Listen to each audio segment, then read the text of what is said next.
of fat soluble. Fat soluble we've already finished. Okay. So starting with the core features of Oracle, here at Oracle we have live classes to elevate your learning experience. Apart from that, we also provide you with recorded lectures so that you have the facility to avail those lectures anytime, anywhere. Then apart from that, there are books and MCQs based books available as well based on the latest syllabus so that you can assess your knowledge. Then a very unique feature of Oracle is providing personalized counseling sessions. So apart from the academic support, we also give you the non-academic support needed in the medical school. So if you feel that you need some extra guidance and support during your medical journey, you can feel free to book a slot with us anytime. Then we have three different subscription plans at Oracle, beginning from the basic, standard, and then followed by premium. The basic is for 3 months and will cost around 15,000. The standard is for 6 months and it comes at 30,000, and the premium plan is for 50,000. Apart from that, you can also get additional 20% off by using my promo code as displayed here on the screen. Then a little introduction about the internal exam marathon series. This series has been specifically designed to cater to your university exams which are approaching very soon. So we are focusing that we revise all the important topics in this series. Apart from that, volatile quick facts will also be covered. Multiple choice questions will also be dealt with so that we can assure you top-notch grades in your exams. Okay.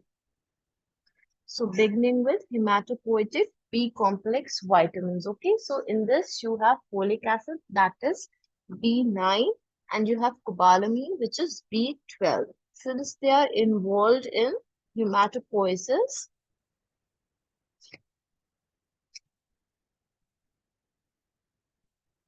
needed for hematopoiesis,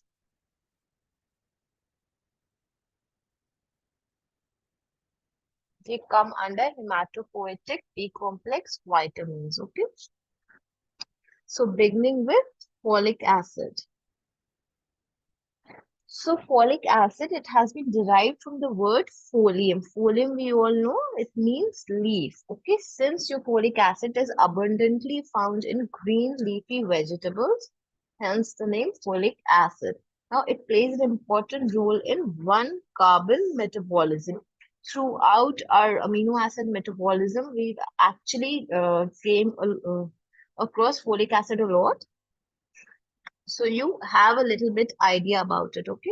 Methyl tetrahydrofolic acid being formed, methylene tetrahydrofolic acid being formed, and all that. So you have a brief idea about it. So your folic acid, it is involved in one carbon metabolism. Now talking about the structure of folic acid. So as such, you'll never be asked about the structure, like I've told you this repeatedly.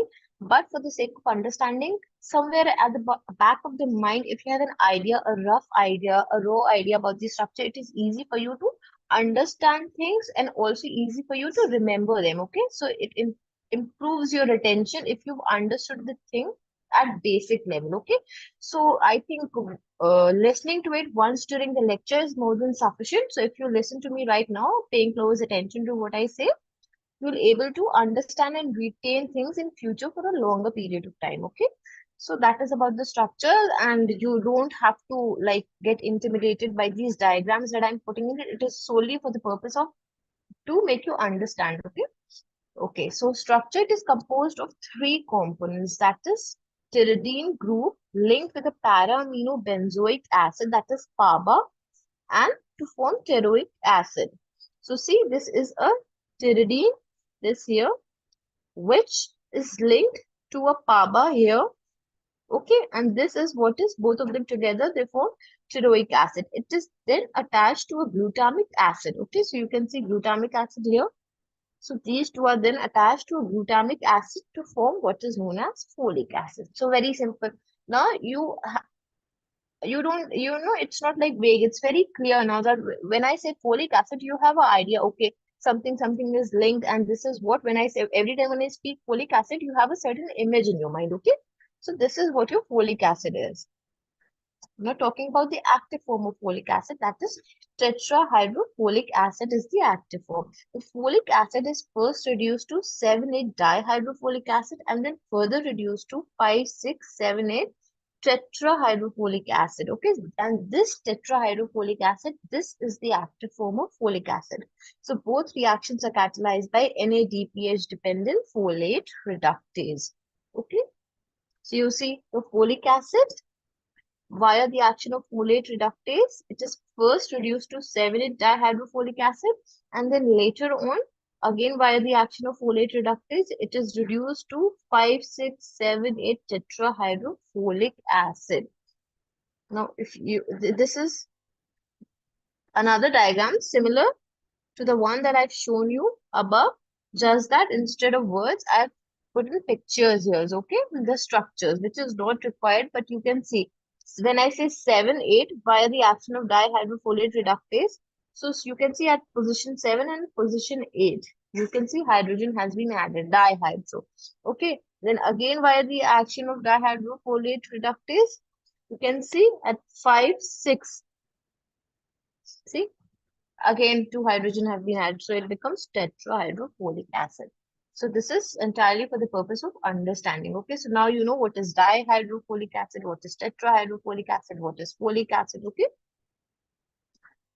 now see, it says the carrier of one carbon group.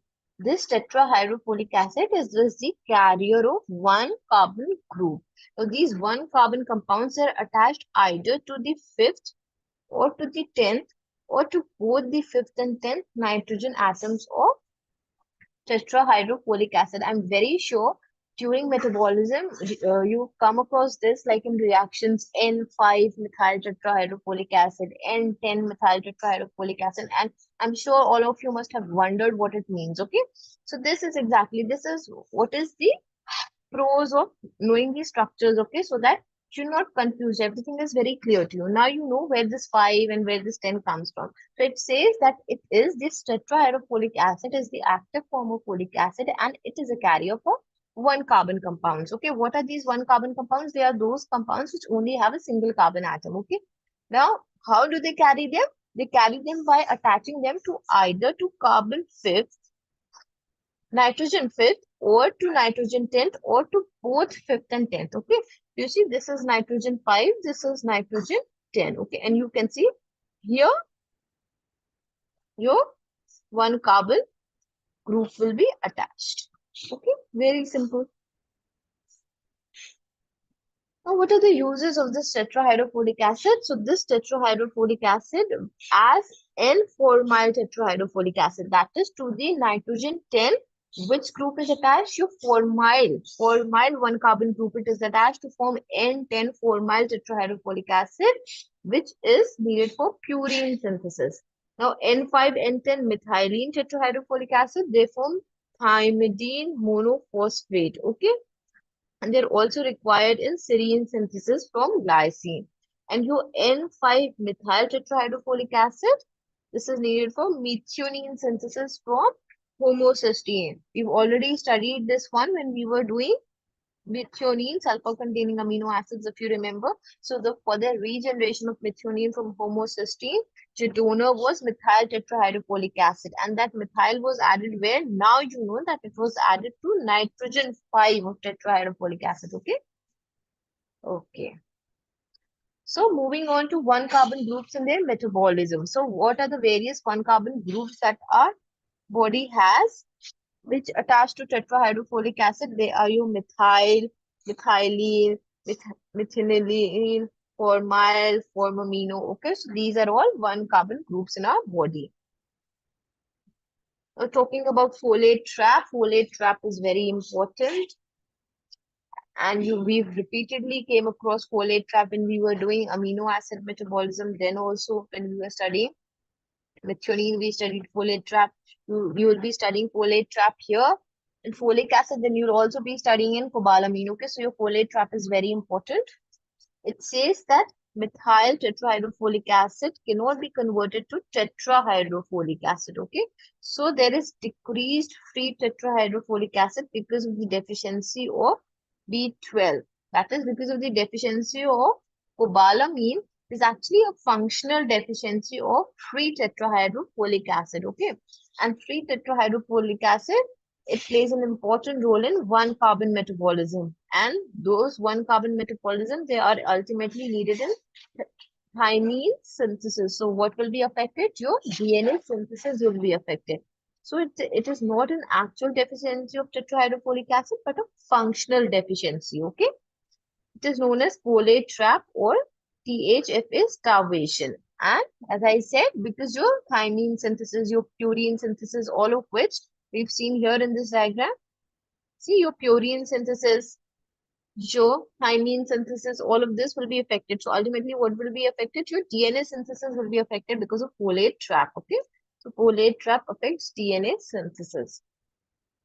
I've put this diagram here so that you can recollect that your homocysteine was regenerating methionine. Okay. And for this reaction, the methyl that needed to be added to homocysteine to make it methionine, I'd explain this to you via the help of pictures, okay, with the help of the structures of homocysteine and methionine. So your homocysteine has one methyl group less than methionine, okay. So one methyl has to be added to homocysteine to make it methionine. So what was happening? That methyl donor was your tetrahydrofolic acid, but this tetrahydrofolic acid was not able to directly give its methyl to homocysteine. It was giving it to cobalamin to form methyl cobalamin, okay. Now, what is happening if this cobalamin is not there? So, what will happen? So, methyl tetrahydrofolic acid will not be able to give its methyl to cobalamin, and ultimately, what will not be formed? The tetrahydrofolic acid will not be formed. Okay, so there will be functional deficiency of free tetrahydrofolic acid, which is known as folate trap. Okay. Now, talking about the assay of B9 deficiency. So what test can be used? So histidine load test. If you remember when we were doing histidine, basic amino acid, we've actually spoken about histidine load test as well. So you see, your vitamins are in a way, a lot of it is interconnected with amino acid metabolism. Okay, so it goes hand in hand. Therefore, I'm taking vitamins after we've done amino acid metabolism so that you're able to relate. So what was happening in histidine load test? It was a test to assess the folate status of the body. If you remember, I told you this. So histidine load is given, and if pig glue is excreted in the urine, it indicates folic acid deficiency. So a little recapitulation of the histidine metabolism. Your histidine, when it was being metabolized, it was forming an intermediate. If you remember, I told you pig glue, and in this pig glue, this F stands for formamino, and this formamino is a one carbon group. Okay, so when it is further acted upon, what happens? This formamino is accepted by tetrahydrofolic acid to form formamino THF. Okay, and what is happening if this tetrahydrofolic acid is deficient? This is not there, so this will not happen. Okay, so your pig glue will actually be excreted in the urine rather than forming glutamate, because your glutamate will not be formed. So this is known as histidine load test. When a load of histidine is given, and if there is a deficiency of folic acid, what will happen? Pig glue will be excreted in the urine.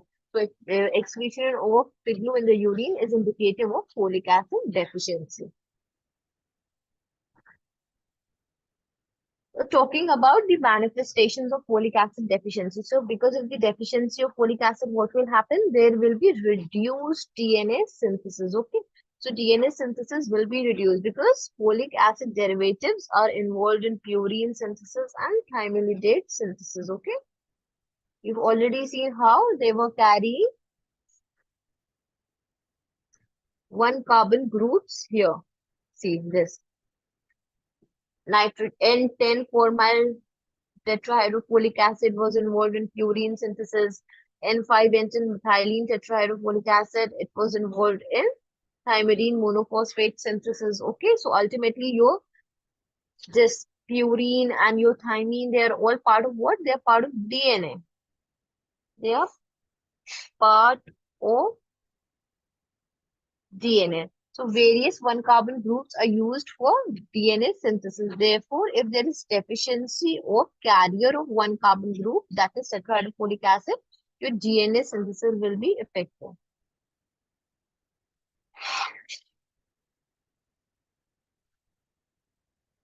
Why? Because various one carbon groups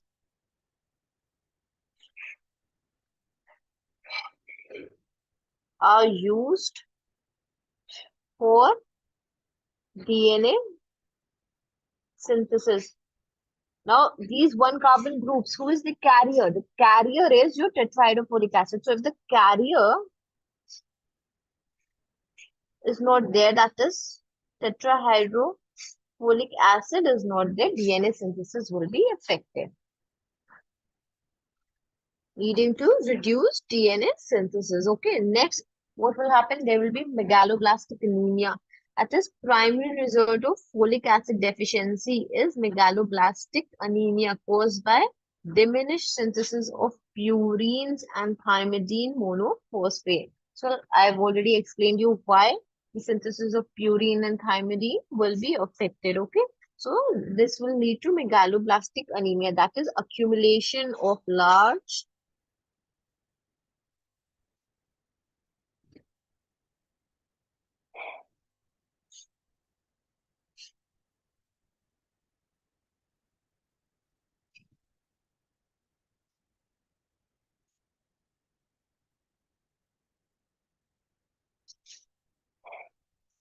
Okay, my pen is not working. Anyway, so megaloblastic anemia is that there is accumulation of large immature RBCs. Okay, they accumulate, which are known as megaloblasts. So they accumulate in the bone marrow in the blood, leading to what is known as megaloblastic anemia. Okay. Now, hyperchromocysteinemia, which is also very obvious what will happen because of increased homocysteine in the blood. It will lead to homocysteinemia. Why? Because your homocysteine, it will not be able to regenerate methionine, the folate trap. Okay. So there will be increased homocysteine in the blood, and homocysteine is a risk factor for coronary artery diseases. Now, talking about birth defects, if folic acid deficiency takes place during pregnancy, it may lead to neural tube defects in the fetus. Now, this important application, clinical application, which is known as treatment with methotrexate. I don't know if you've heard about methotrexate or not, but it is an anti-cancer drug, okay? And what is the role or action of methotrexate? Your methotrexate, it inhibits dihydrofolate reductase. And what was dihydrofolate reductase? It was converting folic acid into its active form. Remember, I showed you the diagram in the beginning?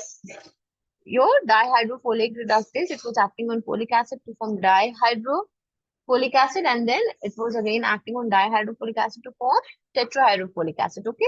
So now what is the action of methotrexate? It is going to inhibit this enzyme. So what will happen? It will lead to decreased tetrahydrofolic acid.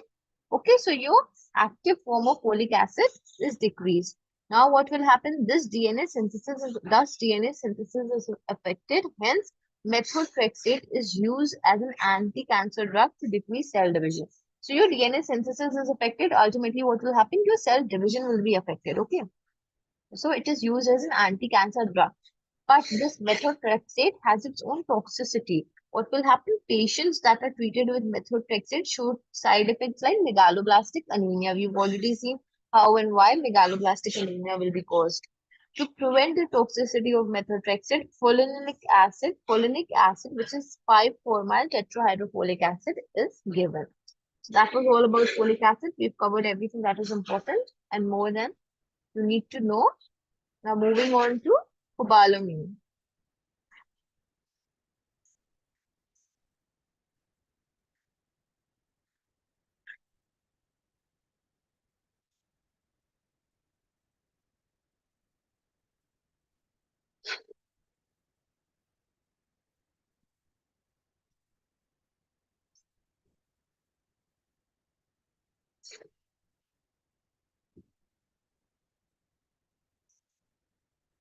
Okay. I hope it's visible. The screen is visible. My pen is yet not working. Okay. So introducing you to cobalamin. So it has a corin ring in its structure. Your cobalamin, it has a corin ring. Now what is a corin ring? It has 4 pyrols rings attached to it that are bound to cobalt. Okay, so there is cobalt in the center, and to it four pyrrole rings are attached. Okay, this is something similar to your porphyrin ring. Okay, in hemoglobin, when we'll study, you will see what a porphyrin ring is. To the Rn, you have pyrrole rings attached. Okay, similarly, you have the fluorine ring. So, but here instead of the Rn, you have cobalt, and to this cobalt, four pyrrole rings are attached. Apart from that, the fifth valency of cobalt is covalently linked to benzimidazole ring. Okay, so you have four pyrols attached to cobalt. Then you have benzimidazole ring, and this structure is known as cobalamin. Now, the sixth valency, it can either be satisfied by cyanide, hydroxyl, adenosyl, or methyl. Okay, so you can see here in this diagram, here, you see this is cobalt in the center. Then to this cobalt, what is attached? You have four pyrrole rings attached here. And then apart from that, you have this benzimidazole ring. And then this R can be either cyanide, it can be hydroxyl, adenosyl, or methyl group. Okay. Now, active form of cobalamin. So, when methyl in that R, you have methyl, which is known as methyl cobalamin, and this methyl cobalamin, it is needed for methionine regeneration. We've just seen how tetrahydrofolic acid was giving its methyl to cobalamin to form methyl cobalamin. And your adenosyl cobalamin, it is the major storage form and it is seen in liver. Now, your cyanocobalamin, it is a commercial preparation of the vitamin and it has no physiological role. Okay, it has your cyanocobalamin has no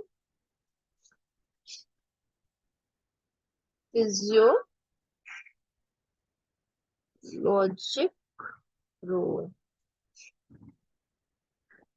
Okay, now moving on to metabolism or absorption of cobalamin.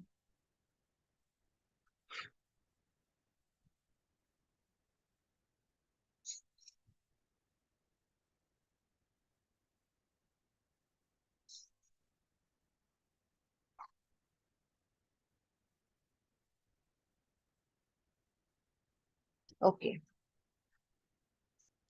Hmm, pens with me. Anyway, so moving on to the metabolism or absorption of cobalamin. So what happens? Your cobalamin, it is very sensitive or susceptible to enzymes. Okay, so it is always found bound to some protein all the time. So what is happening in your food? So cobalamin is bound to protein. Okay, so from the diet you're getting what you can see here. From your diet, you're getting cobalamin, which is bound to protein. Okay. So you've had your food in the mouth. What is happening? You have salivary glands, and salivary glands are secreting what is known as cobalamin. Okay, so they're secreting cobalamin. Nothing is happening in the mouth because your cobalamin, it is bound to protein. Okay, so this protein is active as a protective layer, so nothing happens in the mouth. So when you swallow your food, what happens? This cobalamin, which is bound to the protein, it is swallowed and it reaches the stomach. And along with the food and protein-bound cobalamin, to cobalamin, which was secreted from the salivary gland, that also reaches the stomach. Now, in the stomach, what do you have? You have pepsin, okay? In the stomach, you have pepsin. So, via the action of pepsin, the protein to which the cobalamin was attached, that is digested, okay? Now, your cobalamin is free. Now, this free cobalamin is again susceptible to attack by the enzyme. So, what happens? This cobalamin is now bound to cobalamin. Okay. Now this cobalamin is bound to cobalamin here in the stomach. Now again, it will be protected by the attacks of the enzyme. Now what happens? In the stomach, you also have gastric parietal cells which will be secreting intrinsic factor of acid. Now from the stomach, everything reaches where? It reaches duodenum. Now in the duodenum, what is happening? You have the pancreatic juice. So the trypsin in the pancreatic juice, because of the proteolytic action of trypsin, what is happening? Your cobalamin is digested. Okay, now again your cobalamin is free. So free cobalamin, as I said, is again susceptible to attacks by the enzyme. So it will be bound by intrinsic factor of Carson. So now your cobalamin is bound to intrinsic factor of Carson. Now what happens? It reaches ileum. Now here, ileum, this is the site of absorption of cobalamin. So your cobalamin is absorbed in the which part of intestine? In the ileum part of intestine. This is important. Okay, now what happens? Your intrinsic factor bound cobalamin reaches the ileum. Now, ileum is the site of absorption, so ileum will be having receptors. Okay, so ileum has receptors for intrinsic factor known as tubulin. Okay, so your ileum has receptors known as tubulin, and these receptors are for intrinsic factor. So this intrinsic factor bound cobalamin via these tubulin factors, it is taken inside the intestinal cells. Okay, so cobalamin is absorbed at the level of ileum. And once inside intestine, cobalamin is transported to target organs via transport proteins, that is transcobalamin 1 and 2. So that was about the absorption and transport of cobalamin. Now moving on to the deficiency of cobalamin. Cobalamin is needed for methionine synthesis. We've already seen this. I've repeated it so many times that from homocysteine your methionine is regenerated. Your methyl donor is methyl tetrahydrofolic acid, but it cannot donate its methyl directly to homocysteine. It gives it to cobalamin to form methyl cobalamin. Okay, and then that methyl cobalamin is going to give it to homocysteine to form methionine. So it says cobalamin is needed for methionine synthesis. Now, in case of deficiency of cobalamin, we all know it leads to folate trap.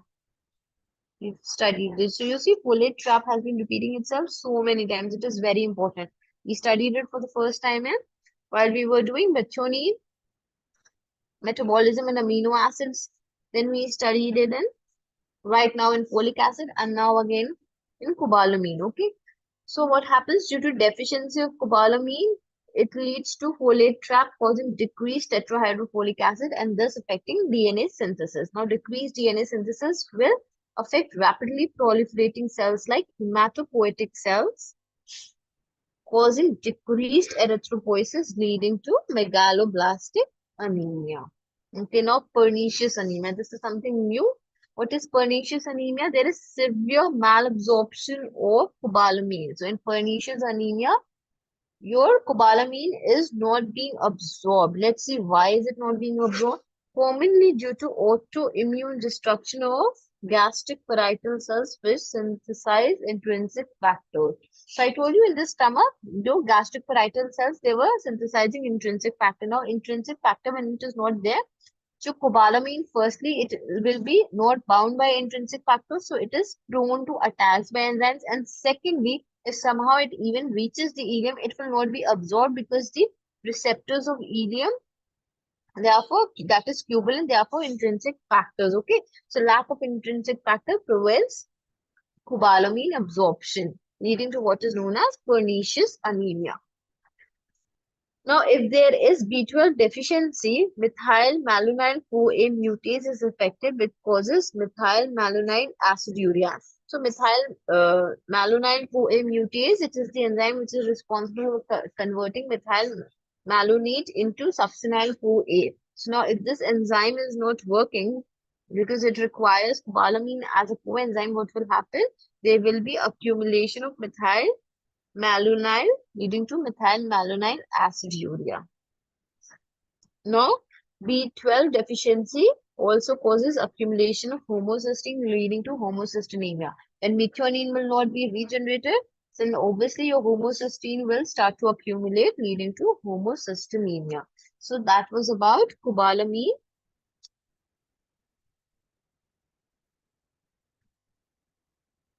Now we're only left with pyridoxine and vitamin C. Vitamin C does not come under B complex. So under B complex, we're only left with pyridoxine now. Okay. So beginning with the introduction, vitamin B6 is a collective term applied to three pyridine derivatives, which differ only in the nature of functional group attached to the ring. See. So you have this pyridine. You can see here, this is pyridine. Okay, now it says that your vitamin B6 is a collective term for three pyridine derivatives. What are those three pyridine derivatives? That is pyridoxine, pyridoxamine, and pyridoxal. So these pyridoxamine, and pyridoxal together they constitute your vitamin B6. And these three are differing from each other only in terms of the functional group. Your pyridoxine, it has hydroxyl alcohol. Your pyridoxamine, it has amino group, and your pyridoxal, it has aldehyde group. Okay. Moving on to the coenzyme role, the active form is pyridoxal phosphate. So this pyridoxal phosphate, that is PLP, you can see a phosphate being attached here to this pyridoxal. This is the active form. Now, PLP acts as a coenzyme for many reactions in amino acid metabolism. So, PLP is nothing new. When we were studying transamination, transulfuration, decarboxylation of amino acids, in all those notes, I remember telling you that PLP is the coenzyme, PLP is the coenzyme. So basically in amino acid metabolism, so PLP is the coenzyme for many reactions. Let's have a look at the reactions where PLP is acting as the coenzyme. So first is transamination reaction, we all know to begin with. So your AST, that is aspartate aminotransferase, your ALT, that is alanine transaminase, your dioxylate alanine aminotransferase, all of them are enzymes for transamination reaction. What was transamination reaction? We all know that a pair of amino acid and keto acid were changing into a new pair of amino acid and keto acid by the transfer of the amino group. Now you can see here, you have glyoxylate, that is the keto acid, and you have alanine, that is the amino acid, one pair. Now, via the action of glyoxylate alanine aminotransferase, you can see here the coenzyme is PLP. Here, what is happening? Your glyoxylate keto acid is changing into glycine, and alanine is changing into its keto acid, that is pyruvic acid. Okay. So in case of PLP deficiency, so that is if there is no PLP, this transamination reaction will not take place, and what will happen? Your glyoxylate forms oxalate resulting in oxaluria. Okay. And I also remember discussing this when we were talking about glycine. Okay. Secondary oxaluria, primary oxaluria, hyperoxaluria, and all that. So we've discussed this in detail. This is just a recapitulation just to show you that where your PLP is needed as a coenzyme. So all the reactions, I put them together at one place so that you're able to remember it more easily. Now, this second one, amino acid decarboxylation. Okay, again, for all the decarboxylation reactions of amino acid, what is needed? PLP is needed as the coenzyme. So, amino acids on decarboxylations, they were forming biologically important amines, if you remember. Like your histidine on decarboxylation was forming histamine. Your 5-hydroxytryptophan forms 5-hydroxytryptamine, which is also known as serotonin. Your glutamine was forming GABA. What was GABA? It was an important inhibitory neurotransmitter.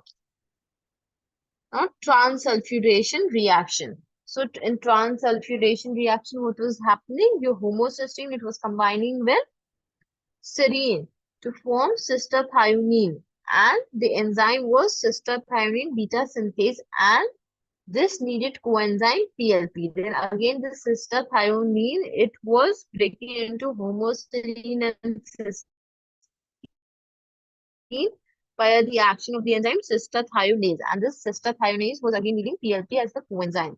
You can see this here in this diagram. How your homocysteine is combining with serine. The coenzyme needed is PLP.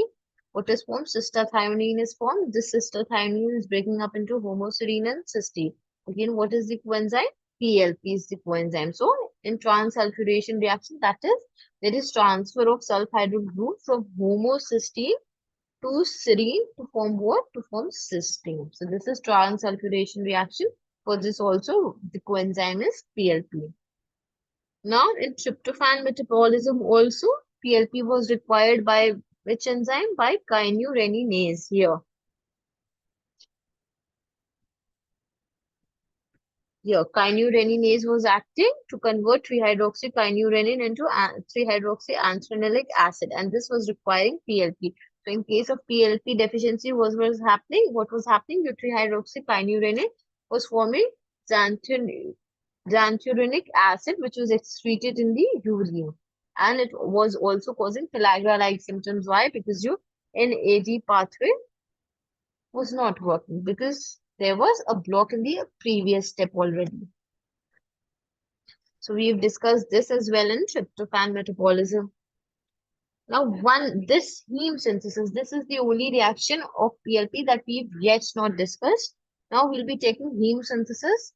So this is the last lecture on vitamins. After this, we'll cover enzymes, and after enzymes, we'll take heme synthesis. So this is the only reaction which we've not taken. What is happening here? You ALA synthase, which is the important regulatory enzyme in heme synthesis. You will see how succinyl-CoA is combined with glycine. This is acted upon by the enzyme ALA synthase. So this ALA synthase, it requires PLP as a coenzyme. And in case of PLP deficiency, there will be microcytic hyperchromic anemia. Obviously, because heme synthesis will only be affected. Okay, so anemia will definitely be the result.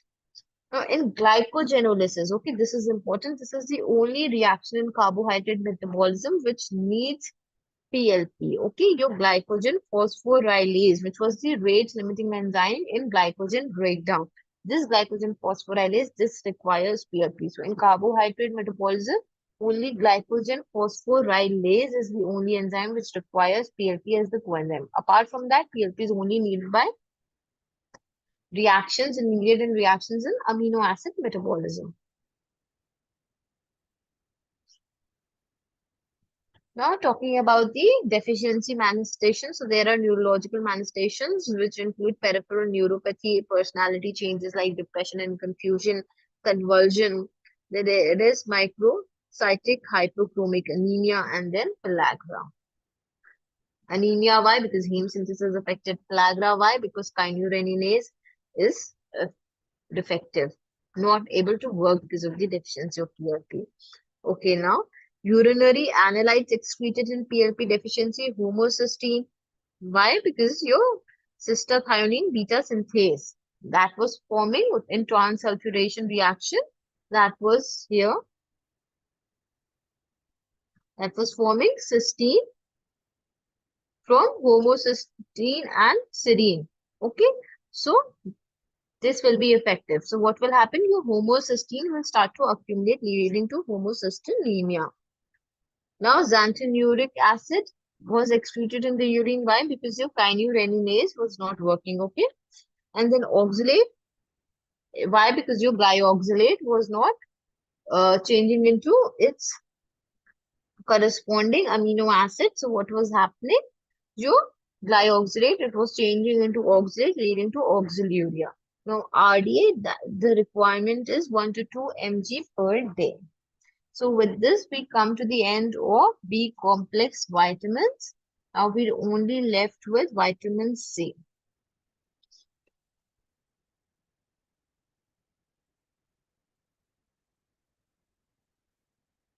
Okay.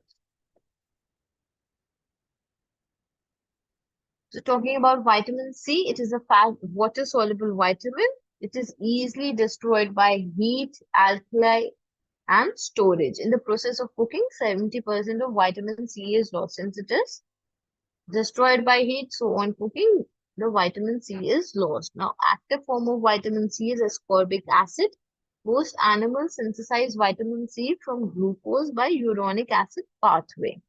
But humans and higher primates cannot synthesize vitamin C due to absence of enzyme L-gluconolactone oxidase in uronic acid pathway. So there's gene deletion because of which this enzyme, that is L-gluconolactone oxidase, it is not present in humans and higher primates, because of which we are not able to synthesize vitamin C. So we need to take it through diet.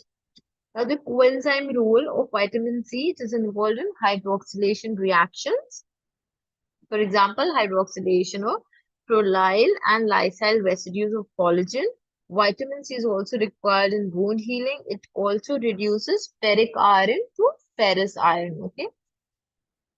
Now, why is it important reducing ferric iron to ferrous iron? Because your ferrous is the form which is absorbed from the intestine. So that was about the functions of vitamin C. Now, deficiency manifestation. So we see that there is anemia in case of vitamin C deficiency. Now, why is there anemia in case of vitamin C deficiency? The reason being because there is decreased hydroxylation of proline and lysine, which causes defective collagen, leading to bleeding manifestations, thereby causing anemia. So your hydroxylation of proline and lysine residues is defective, as a result of which your collagen forms will be defective. And defective collagen means the vessels will have weaker walls, which leads to bleeding manifestations and thereby ultimately leading to anemia. Now, this is one reason of anemia and vitamin C deficiency. The other way that vitamin C is also needed by the enzyme ferrireductase. Okay, and ferrireductase is involved in the conversion of your ferric form of iron into ferrous form of iron. So what will happen? Since this enzyme is needing vitamin C and vitamin C is deficient, so ultimately what will happen? You will not have the ferrous form of iron, and dietary iron will absorb from the intestine in ferrous form. So there will be no absorption of iron taking place. Thus, vitamin C deficiency will cause anemia. So sometime, uh, someone who's actually taking a lot of iron, there's actually no deficiency of iron, but because of the deficiency of vitamin C, the person will still be anemic. Now, scurvy, very, very important. You frequently get asked about scurvy. So, it is characterized by sore and spongy gums, loose teeth, fragile blood vessels, swollen joints, fatigue, microcytic anemia, which is due to decreased absorption of iron. So, these are the clinical manifestations of scurvy. Now, before I end, there's something known as infantile scurvy. What is that? It has the same manifestations as scurvy, but it occurs in infants between 6 to 12 months. That is when this weaning period starts. Okay. So, scurvy in this weaning period, that is in 6 to 12 months, and takes place in infants. It is also known as Barlow's disease. So, it is advisable that at the time of weaning, the diet should be supplemented with vitamin C. Okay. So with this, we come to the end of vitamins. We've discussed all the vitamins and everything associated with it in detail. So vitamin A, vitamin D are very lengthy and more important. Then we've taken the B complex, taken the fat soluble, the water soluble. In water soluble, we've taken energy releasing and hematopoietic separately, and then in the end, we took vitamin C. So with this, we come to the end of vitamins. If there's anything that you've not understood, you can ask in the comments. I'm here to answer. And tomorrow we'll be starting with enzymes. And then after enzymes, we'll take heme synthesis. So I hope you're finding the series beneficial. Apart from questions, if there's something like you want to suggest, like it's too fast or too slow or too detailed, the lecture, not too detailed, anything else. So you can give in your recommendations and suggestions. They're most welcome.